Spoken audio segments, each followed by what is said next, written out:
Don't you hate to hear people talk about you? I'm going to repeat some of what Kip said because I didn't share my speech with her. I want to thank Kip for inviting me to speak today. It means a lot to me to know that an organization I started 10 years ago is still following through with its charter, even though I moved away 5 years ago. By way of explanation, the Friends of the Georgia National Cemetery was not my original idea, but it morphed from something very close to my heart. I sometimes channel surf, but don't often stop on the History Channel. Well, in the summer of 2005, I was surfing. I stopped on the History Channel, and I was mesmerized by a program about the Arlington Ladies. In a nutshell, the Arlington Ladies are volunteers who participate in every single funeral at Arlington National Cemetery. For some reason, the program had a strong impact on me, and I often reflected on it. In the fall of 2005, I heard a new national cemetery was being built here in Canton. I made an appointment with Sandra Beckley, the cemetery director, and proposed to her my idea to form the Georgia Ladies. I knew we wouldn't be as big as the Arlington Ladies, but my plan was to have volunteers attend funerals for every veteran who had no family or friends to accompany their service. That all veterans should be honored in death. By March of 2006, the name had been changed to the Friends of the Georgia National Cemetery. The charter was written, and we had our first meeting and our first accompaniment. Kip actually played a huge role in the first accompaniment. She first became aware of the couple, Dan Danton and Paula Bowes, as the Cherokee County Probate Court judge. Through Kip's tireless research, she determined the couple had committed suicide together. They had no family or friends, but he did have military service. Kip served as the officiating celebrant, and nearly a dozen friends attended their service. Military honors include offering the folded U.S. flag to a family member. On the occasion of our first burial, I was given the flag, which I in turn offered back to the National Cemetery for their parade of flags to honor the deceased. But having said all that, I want to tell you about my first memories of death. Growing up in the suburbs in 1950s Georgia, death wasn't something we really thought much about, much less talked. Occasionally we'd see a dead bird or a dog or a cat. We didn't give it much thought. My Uncle Bud was the first time I ever saw a dead person. At 10 years old, I was taken to his funeral, and I remember how I refused to look at his open casket because Uncle Bud wasn't there. He was simply gone. Actually, it was very complicated. I was told he was in heaven and that he wasn't in pain anymore. But everybody was looking at him, and they told me I could kiss him goodbye if I wanted to. I couldn't kiss Uncle Bud goodbye. He wasn't there. I was kind of horrified by all these adults. My first year in nursing school, I reported to work one morning at 7 a.m. and was told there was a patient in the treatment room and I needed to prepare it for the mortuary to pick up. Being the brave little teenager that I was, I went into the treatment room, pulled back the sheet to see the patient, and the room started spinning. This was no longer a patient, it was a dead person. There was no way I could touch it. In other words, somehow I got one of the instructors to come show me what to do. In other words, she did the preparation and all I had to do was watch. And that was hard enough for me, but still enough to keep me detached. I was safe for another day. I don't know how or why or when I changed, and I guess I can chalk it up to maturity. I'm sure I had many non-memorable experiences to get me there, but by the time I was in my 30s, life and death took on different meaning. I remember bringing comfort to an elderly woman when I worked at Georgia Baptist Hospital. The woman was in agony with cancer pain. Basically, she was in too much pain to die. I sat with her and her grown daughter, and I got a doctor's order for pain medication. I knew in my gut that she would die if she could just rest for a minute and relax. Well, she did die on my shift, and her daughter actually thanked me for helping them pass this milestone. I felt good and bad at the same time, but somehow I came to realize she died with dignity, and that's what her daughter was thanking me for. Years later, as a home health nurse, I had patients in hospice and realized I had acquired a compassion for dying people, and I honestly had something to offer them. Death is inevitable. No one can escape it. The best we can hope for is dignity in death. Dignity, love, and comfort. I think that's what brought me to the Georgia National Cemetery, honoring veterans and offering dignity for their life. Jim and I travel a lot, and I have seen many memorials to our glorious dead.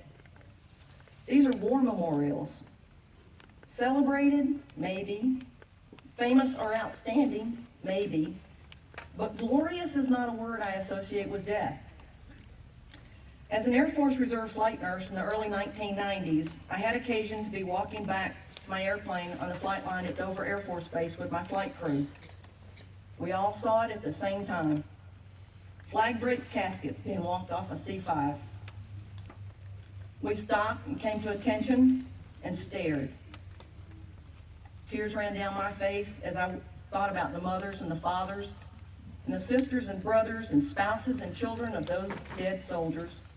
My heart ached for their pain. When all the caskets were loaded into the hearses, we silently continued our walk to the airplane. No one spoke. There was nothing glorious about what we had just witnessed.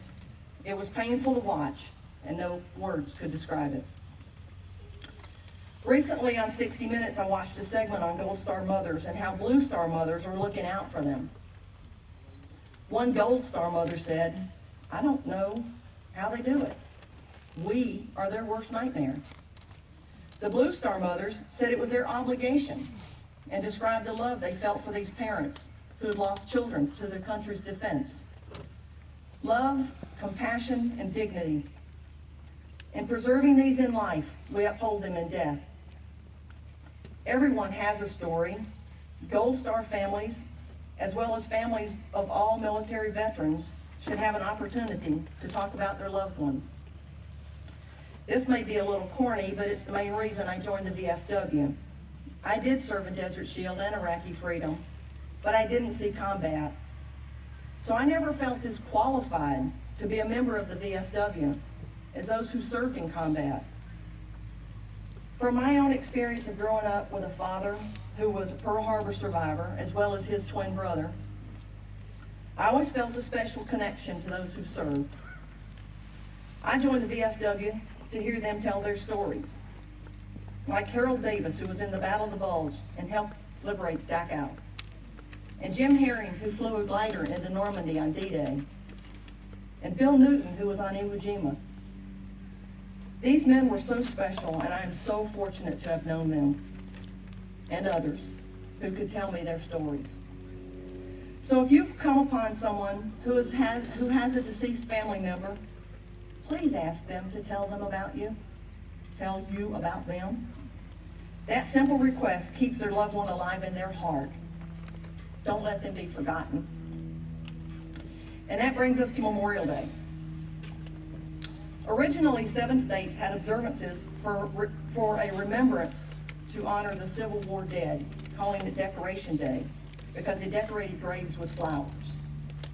Waterloo, New York, has the distinction of being recognized as the birthplace of Memorial Day because they have had a Memorial Day ceremony annually since 1866, 150 consecutive years. By its name, Memorial Day is a day to remember those who have died in service to our nation. It was officially proclaimed on May 5th, 1868, by General John Logan, National Commander of the Grand Army of the Republic, in his General Order Number 11.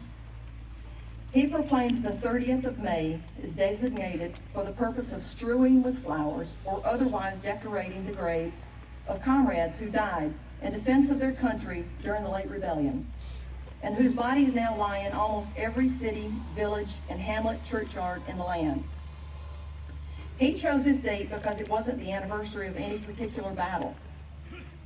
In 1968, Congress passed the Uniform Monday Holiday Act, which moved 4 holidays, including Memorial Day, from their traditional dates to a specified Monday in order to create a convenient 3-day weekend.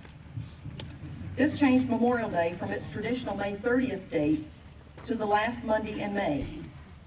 The law took effect in 1971. So when did we start celebrating Memorial Day on Saturday? When Kip asked me to speak at the 2016 Memorial Day ceremony, I assumed it would be on Monday. Jim and I had our airline reservation to fly down this morning.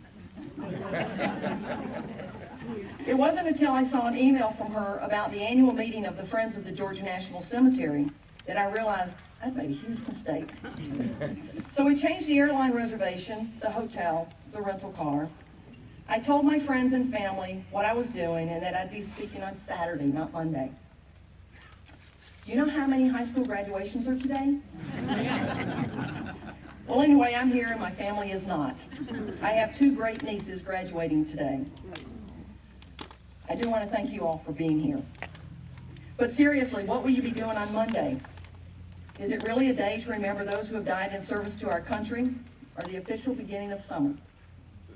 Will you have a family picnic, go to the lake, or catch up on chores around the house? Or will you visit a national cemetery, watch war movies on the History Channel, or maybe find a Memorial Day parade?